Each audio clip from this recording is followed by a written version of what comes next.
আমরা কিন্তু বারবার একটা কথা বলেছি যে ফ্যাসিস্ট সরকারের কথা বলতে বলতে নিজেরা যেন ফ্যাসিস্ট না হয়ে যায়। আজকে এই সরকার আজকে প্রায় কত মাস, 10 মাসের মতো হয়ে গেল, প্রায় 11 মাস এখন পর্যন্ত স্বৈরাচারের দোসরদের সকলের বিচার করতে পারেন নাই, একজনেরও না। আবার হত্যাকারীদের গ্রেফতার করেন নাই। বহু লোক পালিয়ে গেল, আরামের সঙ্গে দেশ ছেড়ে পালিয়ে গেল বহু লোক। অল্প লোক ধরা পড়েছে, তাদেরও বিচার করতেছেন না। 10 মাস কি কম সময়? অনেকে বলেছে 10 মাস খুব বেশি সময় না, এটা কম সময়ও নয়। 10 মাসে একজন মা তার বাচ্চাকে প্রসব করেন, গর্ভবতী মা শিশুর জন্ম দেন, আর আপনারা একটা নতুন বন্দোবস্তের জন্ম দিতে পারলেন না।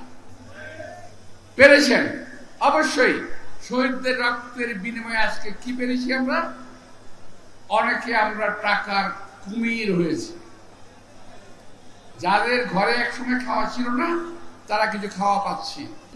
এই সরকারের বিশিষ্ট উপদেষ্টা বৃন্দ তারা বিভিন্নভাবে বিভিন্ন অপকর্ম করছে। কি আর বলবো, কার কথা বলবো? লাভ নাই। এই সরকারের মাথা থেকে নিচ পর্যন্ত পচে গিয়েছে। এখন পর্যন্ত যারা, আমি বলছি যে আজকে আমি একটু বোধহয় ভুল করলাম, আমি ধারণা করেছিলাম এই সরকার বোধহয় এনসিপি সরকার, আমি ধারণা করেছিলাম, সরি।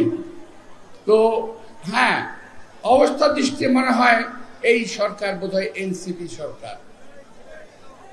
কি মনে হয় আপনাদের? ওনারা যখন যেখানে যান প্রোটোকল পান, সরকারি protocol, police, BDR, army guard থাকে, সার্কিট হাউস ব্যবহার করেন, সরকারি জায়গায় যেন বলাকে নোটিফিকেশন যায় যে অমুক নেতারা আসছে, দেখে রাখবেন। ভাই আমরা তো বহু যাই, বহু গেলাম, কই আমরা তো পাই না।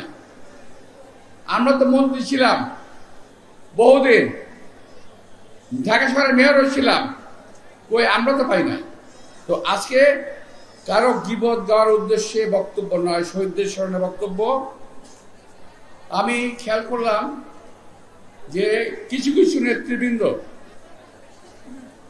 যখন আলোচনা হচ্ছে, ঐক্যমত্য কমিটির আলোচনা হচ্ছে, সেই আলোচনার পরে কিছু কিছু নেতৃবৃন্দ বক্তব্য রাখেন, বিএনপি নেতৃবৃন্দকে কটাক্ষ করেন। এখানে অনেকেই আছেন, আমাদের বিরুদ্ধে তারা কথা বলছেন বিভিন্নভাবে, আমাদেরকে কটাক্ষ করে আমাদের সম্মান হানি করে কথা বলছেন।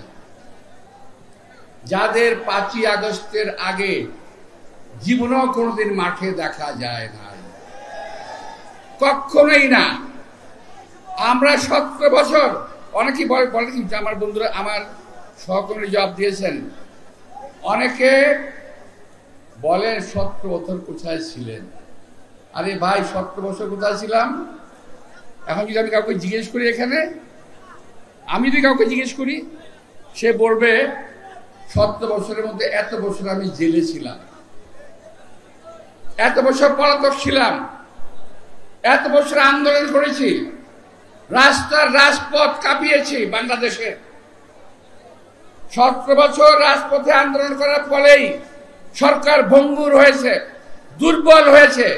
একদিন এই সরকারের পতন হয় নাই। যারা এই কথাগুলো বলেন, আমি একটা কথা বলি ভাই, খারাপ কথা হবে। যারা এরা কথাগুলো বলেন, আমি বলি না যে আপনারা শাহাদাত বরণ করেন।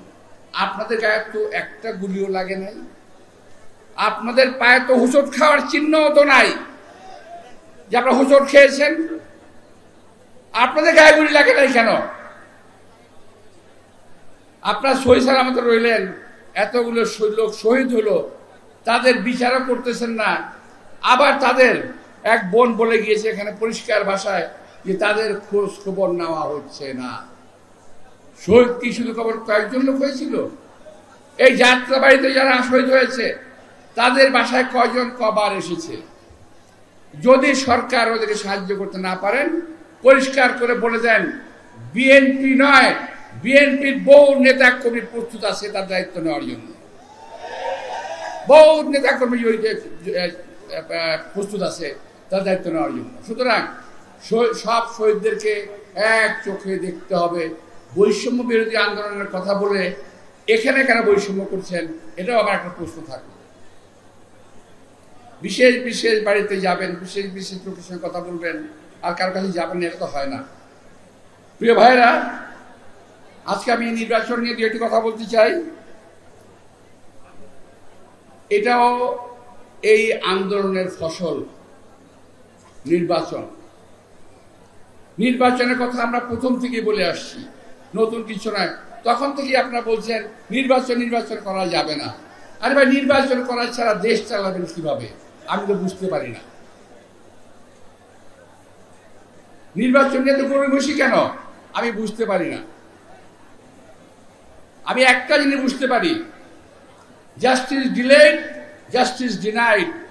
অর্থাৎ বিচারক যদি দেরি করে, বুঝতে হবে বিচারক রায় ভালো দেবে না। এটা হলো, এটা বুঝতে পারি আমরা। তো আর দেরি করেন না। আমরা জানি দিন ঘোষণা দেবেন, তারিখ ঘোষণা দিবেন, এর পিছনে আপনাদের আবার কোন ষড়যন্ত্র তত্ত্ব লুকিয়ে আছে আল্লাহই বলতে পারবে। এটা আমার কিন্তু আর কারণ না হোক, আমি অনেক সন্দেহ করি। তাদের নির্বাচনী তারিখ ঘোষণার পিছনেও অনেক ষড়যন্ত্র আছে, এরপরেও ষড়যন্ত্র আছে। আমি এখনো মনে করি নির্বাচনকে তারা সুষ্ঠুভাবে না হওয়ার জন্য যত প্রক্রিয়া আছে তারা সেগুলা করার চেষ্টা করবে। মানুষকে বোঝাবে যে বিএনপির বিরুদ্ধে ভুল বুঝাবে তারা মানুষকে। কিন্তু বিএনপি 17টা বছর আন্দোলন করেছে, আমরা দরকার পড়লে আরো 17 বছর আন্দোলন করব, কিন্তু কোনো সমস্যা নাই আমাদের। এখানে মঞ্চে যারা আছেন তারা সবাই মোটামুটি জেলে গেছেন, পলাতক ছিলেন। আমার সঙ্গে বহুবার দেখা হয়েছে। এখন 17 বছরে আমরা কি করেছি এই জবাব দিতে গেলে প্রথম সারির যারা আছে একজন করে জিজ্ঞেস করে তারা বলে দেবে আমরা কি করেছি। ভাইয়েরা, আমি আর কিছু বলতে চাই না। আমি শুধু বলতে চাই, নির্বাচন নিয়ে যারা কথা বলছেন, আমি একটি গুরুত্বপূর্ণ দলের কথা বলতে চাই। আমরা দাম দিই, আমাদেরকে দাম না দিলেও আমরা দাম দিই। সকল রাজনৈতিক দলের প্রতি আমাদের শ্রদ্ধা আছে। সেই দলটির কথা বলতে চাই যে তারা বিএনপি যেটা বলে তার উল্টোটা তারা করতে চায় সব সময়। অথচ এরা কোনোদিন দেশের মন্ত্রী মিনিস্টার হওয়ার স্বপ্ন কখনো দেখতে পারে নাই। এরা একটা পরগাছার মতো অনেকটা, কখনো আওয়ামী লীগের ঘাড়ে পাড়া দিয়ে মন্ত্রী হন, আবার কখনো বিএনপির ঘাড়ে সওয়ার হয়ে মন্ত্রী হন। এখন সওয়ার হয়েছে এনসিপির ঘাড়ে, কোনো লাভ হবে না। একটি কথা আপনাদেরকে আমি বলতে চাই, অনেকটা গল্পের মতো মনে হবে। আমি যখন এই 17 বছরে বহুবার জেল খেটেছি, একবার এক নাগারে 2 বছর, ঠিক না 22 মাস প্রায়। ওই সময় জামাত ইসলামের আমির নিজামী সাহেব,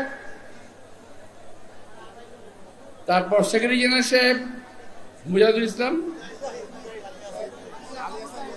মুজাহিদ সাহেব, দিলওয়ার হোসেন সাইদি সাহেব, ডাক্তার তাহের সাহেব সহ অনেকেই আমরা একসঙ্গে জেলে ছিলাম 2 বছর।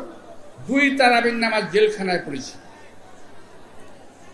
আমার সুযোগ হয়েছিল সাইদি সাহেবের এবং নিজামী সাহেবের সঙ্গে বসার, কথা বলার। দেখেছি অত্যন্ত ভালো লোক ছিলেন, অত্যন্ত ভালো লোক। আমি এই মঞ্চ থেকে বলতে চাই,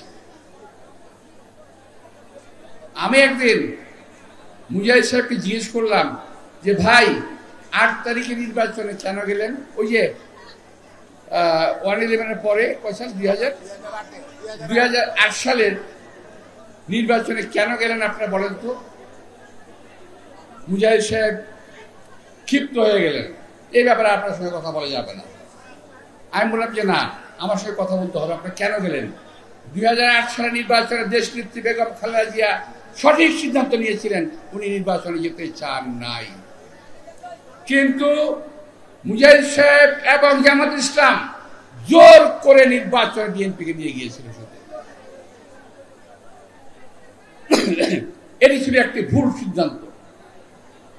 আমি এই কথা এই কারণে বলছি যে একটা ভুল সিদ্ধান্তের কারণে আপনার দলের কতগুলো নেতার ফাঁসি হয়ে গেল, সঙ্গে আমাদের দলীয় নেতা সালাউদ্দিন কাদের চৌধুরী ফাঁসি হয়ে গেল। আবার আপনারা যদি কোনো ভুল সিদ্ধান্ত নেন, আবার যে কত লোকের ক্ষতি হয়ে যাবে এটা আল্লাহই বলতে পারে। দয়া করে কোনো ভুল সিদ্ধান্ত নেবেন না।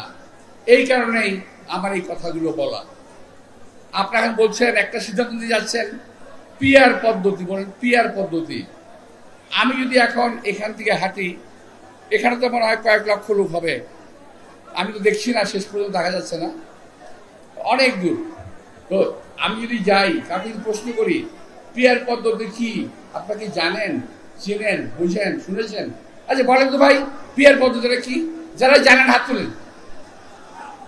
জানে না কেউ, হাতে না করতেছে, কেউ পিআর জানে না। ভাইরে ভাই, আমরা তো এখন পর্যন্ত ভোট দেওয়া শিখলাম না। আমাদের 15 বছরে আমাদের নতুন প্রজন্ম, আমরা যারা পুরনো আছি, আমরা ভোট দেওয়া ভুলে গেছি। নতুন প্রজন্ম ভোট দিতে শিখে নাই, আর তাদেরকে আপনারা পিআর শেখান। আগে ভোট দেওয়া শেখান, ভোট দেওয়া আগে ভোট দেওয়া শিখান, পরে পিআরের কথা বলেন। নতুন নতুন কথা বলে জনগণকে দয়া করে বিভ্রান্ত করবেন না। এই পিআর পদ্ধতির পিছনে উদ্দেশ্য আছে। উদ্দেশ্য হলো কেউ বলবে করবো, কেউ বলবে করবে না। অর্থাৎ এক পর্যায়ে বলবে এই কারণে নির্বাচন হচ্ছে না, সুতরাং আরো কিছুদিন সময় বাড়ায় দিতে হবে। এই সমস্ত বান্দামি ফাইজামি ছাড়েন, এগুলো ছাড়েন। এই দেশের লোক যেই পদ্ধতিতে ভোট দিয়ে অভ্যস্ত, সেই পদ্ধতিতেই ভোট হবে। এই দেশের লোককে ইভিএম পদ্ধতি খাওয়াতে চাইছিল হাসিনা, এই দেশের লোক গিলে নাই ইভিএম পদ্ধতি। সুতরাং আপনাদের পিআর পদ্ধতি কেউ গিলবে না, এটা আপনারা মনে রাখেন। উল্টাপাল্টা কথা বলেন না। আমি আবারও বলি, আবারও জাতি আপনারা ভুল করবেন না। আবারও এত লোককে ফাঁসির মুখে ঠেলে দেবেন না। যত লোক আত্মাহুতি দিয়েছে তাদের আত্মার প্রতি সম্মান রেখে সরাসরি ভালো একটা নির্বাচনের ব্যবস্থা করুন। যে ভাইরা বিএনপিকে ঈর্ষা করেন,